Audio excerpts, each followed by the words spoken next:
The moment the narcissist asks the empath to make love, something breaks. And it happens so fast, most people don't even register it until it's already done. What looks like intimacy is actually erasure, and what feels like closeness is often the most dangerous moment in the entire relationship. If this feels uncomfortably familiar, pause for a moment.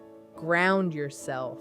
And if this content is helping you name what you've lived through, stay here, like the video, and share it with someone who keeps mistaking intensity for intimacy. Because awareness, real awareness, is how this cycle finally loses its power. For the narcissist, sex is not an expression of mutual desire or emotional closeness. It is a mechanism of regulation and control. Connection requires vulnerability, reciprocity, and the ability to emotionally attune to another person, and those are precisely the capacities a narcissistic personality structure lacks. What they seek instead is power, reassurance, and dominance. And sex becomes one of the fastest ways to obtain all three at once. It allows them to feel desired without having to be emotionally present, and powerful without having to be accountable. When a narcissist initiates sex, it is often timed. It may follow conflict, emotional distance, criticism, or the empath beginning to pull away. In that moment, sex functions like a reset switch. It bypasses conversation, accountability, and repair. Physical closeness creates the illusion that the relationship is safe again, even though nothing has actually changed. For the narcissist, this is efficient. They regain a sense of control over the bond without having to engage in empathy or self-reflection. Sex also confirms something essential to the narcissist's fragile internal world, that they still have access to the empath's body, care, forgiveness, and emotional availability. This access reassures them that they are still central, still wanted, still powerful. The act itself is less important than what it proves. Desire becomes evidence of dominance. Consent becomes validation. Intimacy becomes leverage. What makes this particularly damaging is the imbalance in meaning. The empath experiences sex as connection, reassurance, and hope. The narcissist experiences it as regulation and control. Two completely different emotional transactions are happening at the same time. The empath moves closer. The narcissist stabilizes and then often withdraws. This creates confusion, longing, and self-doubt in the empath, while reinforcing entitlement in the narcissist. Over time, sex becomes a conditioning tool. Affection is given when the empath complies, reconnects, or stops questioning.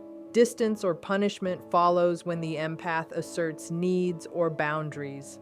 The body becomes the site where power is negotiated rather than words, trust, or emotional safety, reinforcing a dynamic where control replaces connection and intimacy becomes a means to maintain dominance rather than a shared experience of closeness and care. The empath confuses intimacy with safety because their nervous system is wired for connection, meaning, and emotional repair. For an empath, closeness has historically been associated with comfort, bonding, and the restoration of harmony. When there is tension, distance, or emotional rupture, intimacy feels like the fastest path back to equilibrium. It signals reassurance, acceptance, and the hope that conflict has been resolved. This is not weakness, it is conditioning rooted in empathy, attachment, and a deep belief that love heals. In a relationship with a narcissist, this wiring becomes a liability. The empath interprets physical closeness as evidence that the relationship is still secure, that the bond is intact, and that they are valued. Their body relaxes, their vigilance drops, their doubts quiet down. Intimacy feels like proof that they are safe again. even when there has been no apology, no accountability, and no real change in behavior. The empath system prioritizes emotional relief over cognitive clarity. What makes this especially dangerous is speed. The sense of safety arrives before logic can intervene. The empath may still feel hurt, confused, or unsettled, but the moment closeness is offered, the nervous system overrides those signals. Oxytocin, attachment, and longing take over. The empath begins to reinterpret previous harm as misunderstanding or stress. Red flags fade, boundaries soften. The body believes the threat has passed, even though the pattern remains unchanged. The narcissist exploits this confusion, often unconsciously. They learn that intimacy calms the empath, resets the emotional field, and reduces resistance. No explanation is required, no repair is necessary. Safety is simulated through closeness rather than earned through consistency. The empath, mistaking relief for resolution, stays longer, forgives faster, and doubts themselves more deeply when the harm repeats. Over time, the empath becomes trapped in a loop where safety is no longer linked to trust, predictability, or respect, but to moments of closeness that are temporary and conditional. Intimacy stops being mutual and becomes a coping mechanism. The empath feels safest not when they are protected, but when they are close, even if closeness repeatedly leads to pain. This confusion erodes self-trust and reinforces dependence, making it harder for the empath to recognize that true safety is built through emotional accountability, not physical proximity, and that real intimacy never requires the abandonment of one's own instincts or boundaries.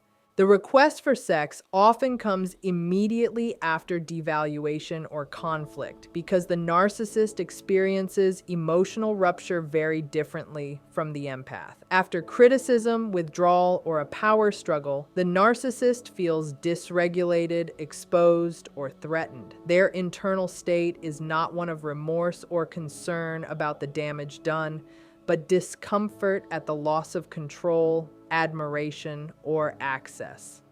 Sex becomes a fast, familiar way to neutralize that discomfort without having to engage in emotional repair. It is not about closeness after conflict, it is about bypassing the conflict altogether. For the empath, conflict creates anxiety and a desire to restore harmony. When the narcissist suddenly initiates intimacy after coldness, blame, or cruelty, it feels like a turning point. The empath reads the gesture as reconciliation, assuming it signals care or regret. What they do not see is that the timing is strategic. Intimacy arrives precisely when accountability would otherwise be required. Instead of discussing what happened, naming harm, or making changes, the relationship is pushed into the physical realm where emotions can be soothed without words. This pattern conditions the empath to associate intimacy with relief from tension. The body learns that closeness follows pain, creating a powerful reinforcement loop. The empath begins to endure devaluation because they unconsciously anticipate the moment when intimacy will restore connection. Meanwhile, the narcissist learns that conflict does not need to be resolved, only endured long enough until access can be reestablished. The cycle becomes efficient and deeply entrenched. What makes this especially destabilizing is the contrast. The same person who withholds affection, invalidates feelings, or creates emotional distance suddenly becomes warm, attentive, and physically present. This inconsistency confuses the empath's perception of reality. Harm and closeness blur together. Pain becomes intertwined with desire. The empath starts questioning their own reactions, wondering if the conflict was exaggerated or if intimacy proves it was never serious. Over time, this timing erodes the empath's ability to trust their internal signals. Discomfort is overridden by relief. Anger dissolves into hope. Boundaries weaken because the body is responding to closeness rather than the unresolved issue. The narcissist does not need to change the behavior that caused the conflict because the reset has already occurred and the relationship continues without repair, clarity, or emotional safety intact. Sex becomes a tool to reset power rather than repair harm because repair requires accountability, empathy, and a willingness to tolerate discomfort, all of which threaten the narcissist's sense of control. Repair means listening, acknowledging impact, and allowing the other person's experience to matter. Power resets, on the other hand, can happen quickly and privately. Physical closeness shifts the emotional atmosphere without addressing the injury that caused it. The relationship appears calm again, but the harm remains untouched beneath the surface. For the narcissist, this reset is regulating. Conflict destabilizes their internal equilibrium by introducing criticism, boundaries, or the possibility of loss. Sex restores a familiar hierarchy where attention returns to them and emotional intensity becomes focused on their needs. In that moment, they feel reassured of their influence and access. The act itself becomes proof that they still hold the upper hand, that the rupture did not actually cost them anything meaningful. For the empath, the reset feels like reconciliation. Physical closeness brings relief from tension and the hope that the pain has been acknowledged, even when it has not. The body experiences calm and the mind follows by minimizing what happened. This creates a mismatch between felt relief and unresolved harm. The empath believes repair has occurred because the distress has temporarily eased, not because trust has been rebuilt. This dynamic subtly trains both people. The narcissist learns that power can be restored without changing behavior. The empath learns that expressing hurt leads not to understanding, but to a reset that silences the issue. Over time, harm loses language. It becomes something that is soothed away rather than named. The relationship begins to operate on cycles of rupture and reset instead of rupture and repair. What makes this particularly damaging is that power resets feel intimate.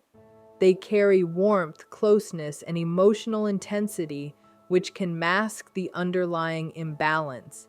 The empath may sense that something is wrong, but struggle to articulate it because the body remembers relief even as the psyche remains unsettled.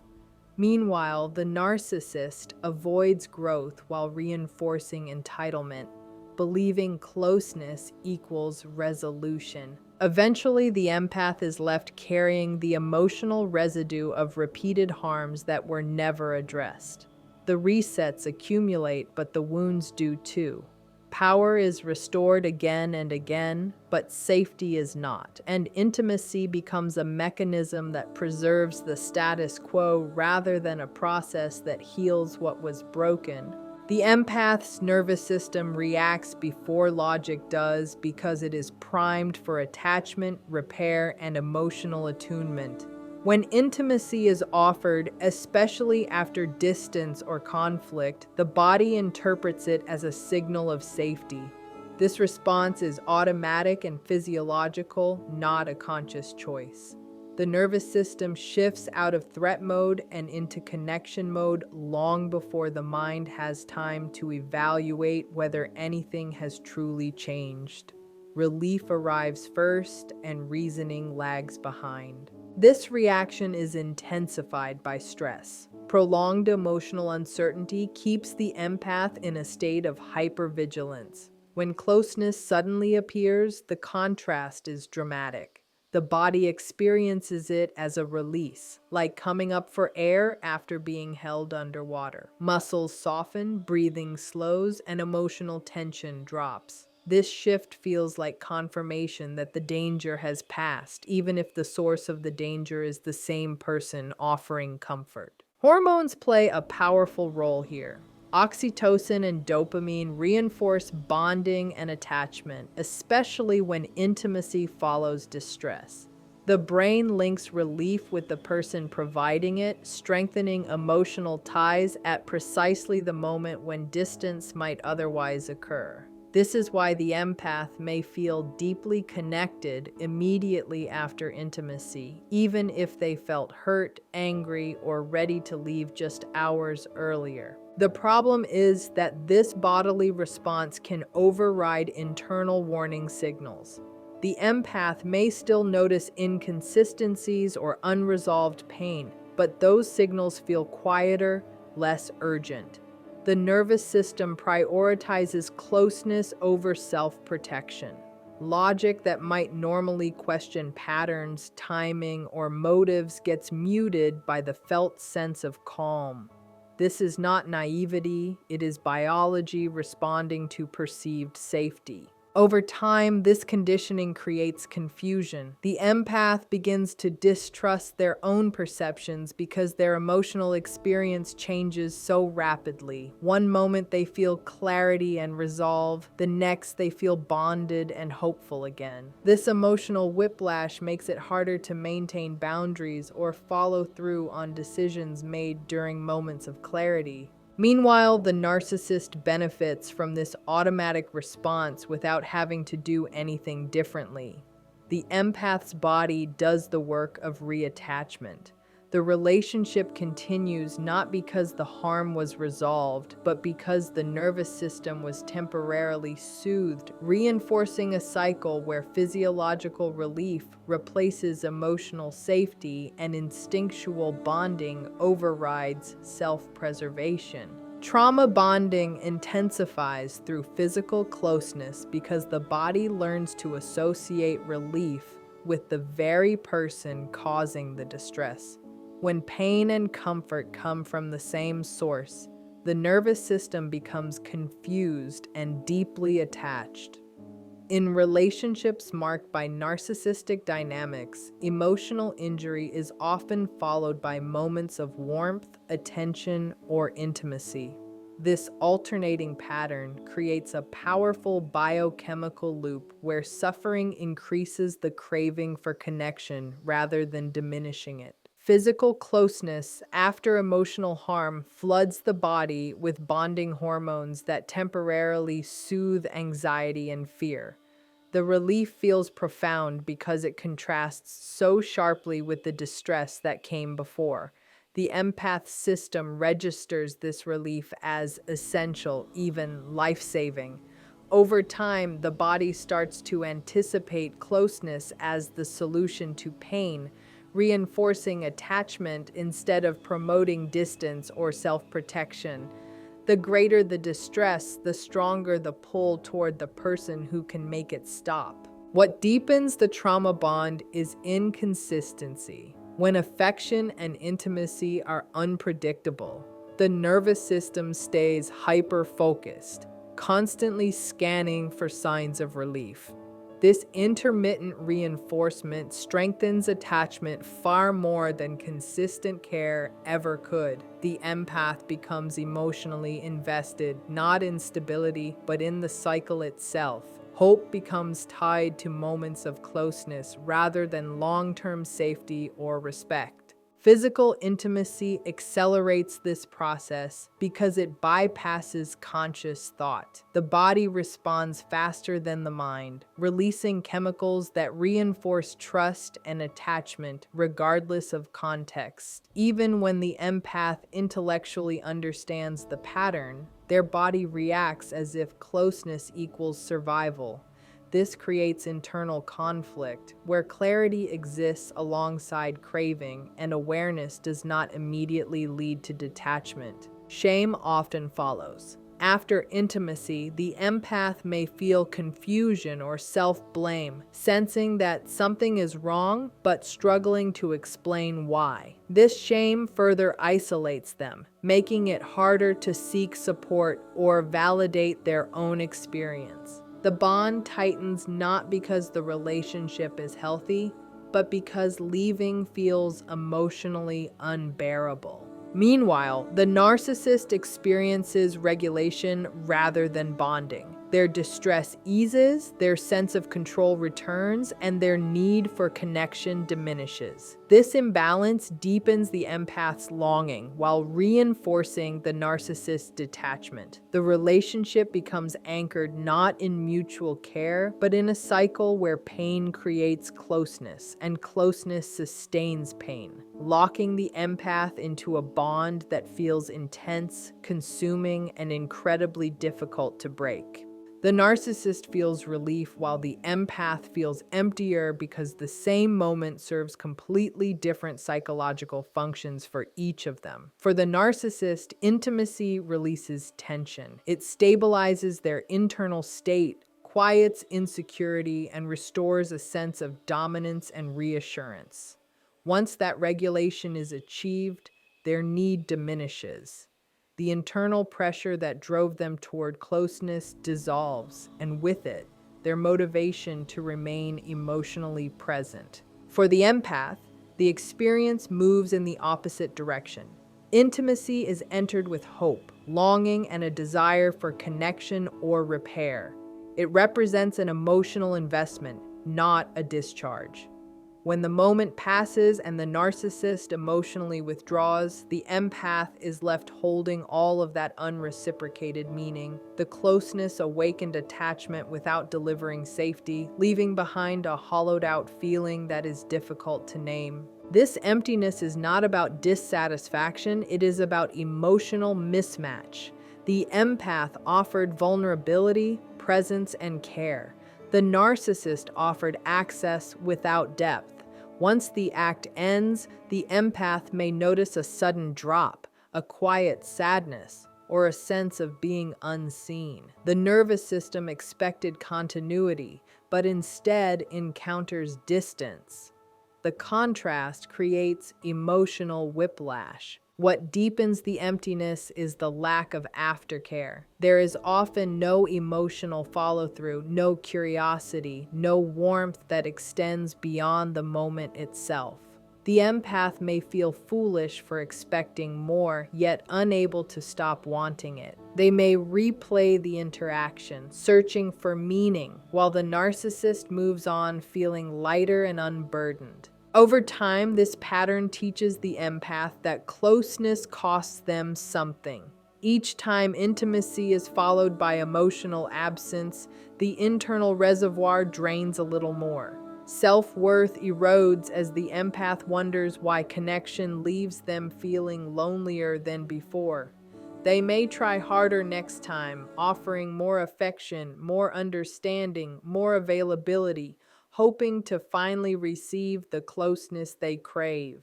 Meanwhile, the narcissist remains largely unaware of the impact. Their relief reinforces the behavior. They associate intimacy with feeling better, not with responsibility for the emotional aftermath. The relationship begins to revolve around cycles where one person is filled and the other is depleted, where relief for one consistently produces loss for the other, and where the empath's growing emptiness becomes normalized as the price of staying connected. The emotional damage happens faster than the empath realizes because it occurs beneath awareness, at the level of the nervous system and identity rather than conscious thought. There is rarely a dramatic moment where the empath decides to give themselves away. Instead, it happens quietly, in small internal shifts that feel like relief, hope, or closeness in the moment. By the time the mind begins to question what just happened, the body has already bonded again, and the emotional cost has already been paid. Each cycle subtly rewires perception. The empath starts prioritizing moments of connection over patterns of harm. What once felt unacceptable begins to feel normal, even expected. The empath may notice they recover more slowly after each interaction, feeling drained, unsettled, or emotionally foggy, but they struggle to link that feeling to intimacy itself. Because the damage does not look like pain in the traditional sense, it goes unrecognized. This speed is what makes the process so destabilizing. There is no time to grieve, process, or protect. One moment, the empath feels resolved or aware. The next, they feel bonded and invested again. The shift is disorienting. The internal narrative becomes fragmented. Logic says one thing, the body insists on another. Over time, this split erodes self-trust. The empath stops believing their own clarity because it never seems to last. What is also lost quickly is identity. The empath begins organizing themselves around the relationship's emotional rhythms. Their moods, self-worth, and sense of stability start depending on closeness and withdrawal cycles. Personal needs, values, and boundaries fade into the background. The relationship becomes the reference point for how they feel about themselves. Because this erosion is gradual and internal, the empath often blames themselves. They assume they are too sensitive, too needy, or too attached. They don't see that their system has been conditioned. By the time they recognize the depth of the harm, they are already deeply entangled, emotionally exhausted, and unsure how they got there.